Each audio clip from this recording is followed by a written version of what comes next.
Hello সবাইকে। তো দেখো আজকে আমি তাড়াতাড়ি রান্না বসিয়ে দিয়েছি, রান্না চাপিয়ে দিয়েছি। কারণ হচ্ছে আজকে এত গরম লাগছে আমাকে, খুবই গরম পড়েছে আর আমি গরমে একদম থাকতে পারছি না, গরম সহ্য হচ্ছে না।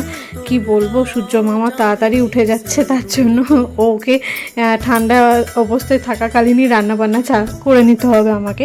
তো ওইদিকে মা বাজার গেল আর এদিকে আমি বেগুন ভাজার ভেন্ডি ভাজাটা ভেজে নিলাম, আর এদিকে পাঁচ তরকারি করবো বলে পটলটাও ভেজে নিলাম। তো অনেকে আমাকে কমেন্ট করেছে আগের ভিডিওতে, অনেকেই আমাকে ভালো ভালো কথা বলেছে। তো আমার সেগুলো পড়েও আমার খুব ভালো লেগেছে। আবার অনেকে আমাকে মেসেঞ্জারে এসেও কমেন্টে বলেছে যে দিদি তোমার এরকম অবস্থা, তা তুমি শ্বশুর বাড়িতে কেন আছো, বাবার বাড়িতে কেন যাচ্ছ না, তোমার এইখানে শ্বশুর বাড়িতে অনেক কষ্ট হচ্ছে।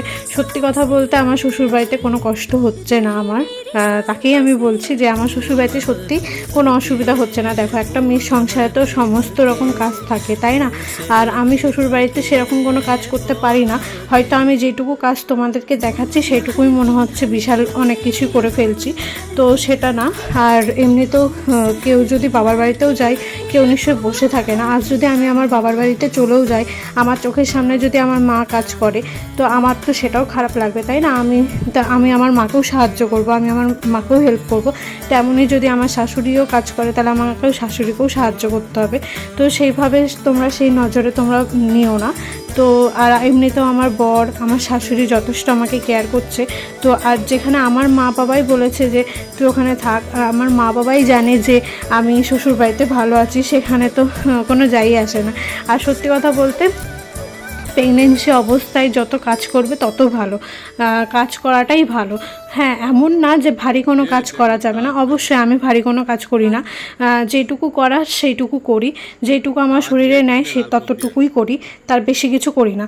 তো দেখো তোমাদের সাথে কথা বলতে বলতে আমার এইদিকে পাঁচ তরকারিও হয়ে গেল, গরম মশলা দিয়ে দিলাম, গরম মশলা দিয়ে নামিয়ে দেবো। আর ওখানে মাকে বললাম আখাতে একটু ভাতটা বসিয়ে দাও।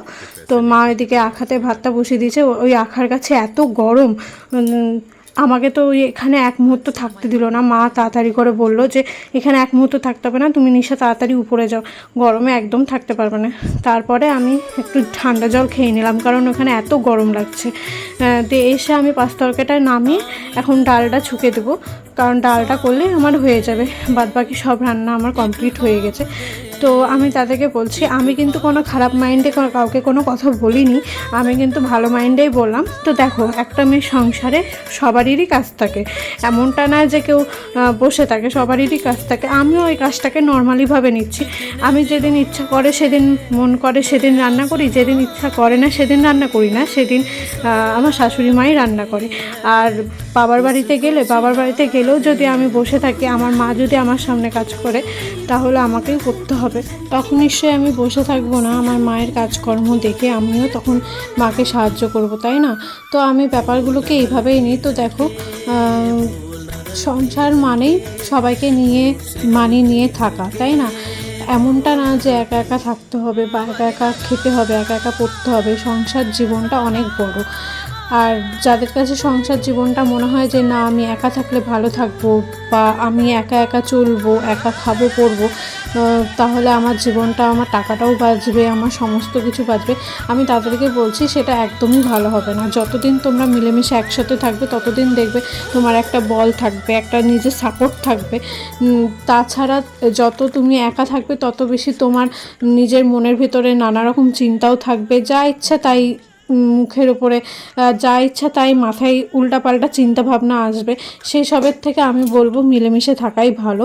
আর একটা সংসারে সবাই মিলেমিশে থাকাই ভালো। দেখো একটা জীবনে মানুষ কতদিনই বা বাঁচবে, একদিন দুদিন, সবাইকেই একদিন না একদিন যেতে হবে, তাই না? তো যতদিন বাঁচবো ততদিন সবাই মিলে একসাথে খাওয়া দাওয়া করে, একসাথে পড়ে, তারপর একসাথে ভালোভাবে বাঁচলেই তো জীবনটা কত সুন্দর হয়। এই যে আমার যদি মন খারাপ হয়, আমি যদি কাউকে কোনো কথা শেয়ার করি, বা আমি আমার কথা যদি কাউকে বলি, আমার বরকে, শাশুড়িকে, মাকে, যাকেই বলি না কেন, আমার মনটা হালকা হয়, আমার মনটা ভালো হয়। তো তাদেরকে বলে তাদের সাথে মিলেমিশে থাকি, তারা আমাকে অনেক ভালো ভালো সাজেশান দেয়, আমি তাদেরকে দিই তাদের সময় খারাপ গেলে। তো এইভাবেই দুজনকে নিয়ে মানিয়ে নিয়ে থাকতে হবে। এমন না যে শাশুড়ি শ্বশুর বলে তাদেরকে নিয়ে চলা যাবে না, সেটা কিন্তু না। অবশ্যই আমার মা বাবা যেমন মা বাবা তেমন আমার বরের মা বাবাও তো মা বাবা, তাকেও আমার দেখাটা উচিত। আর এইভাবে জীবনে সবাইকে একসাথে নিয়ে চলতে হবে, তবে গাইজ জীবন সুন্দর হবে তোমার।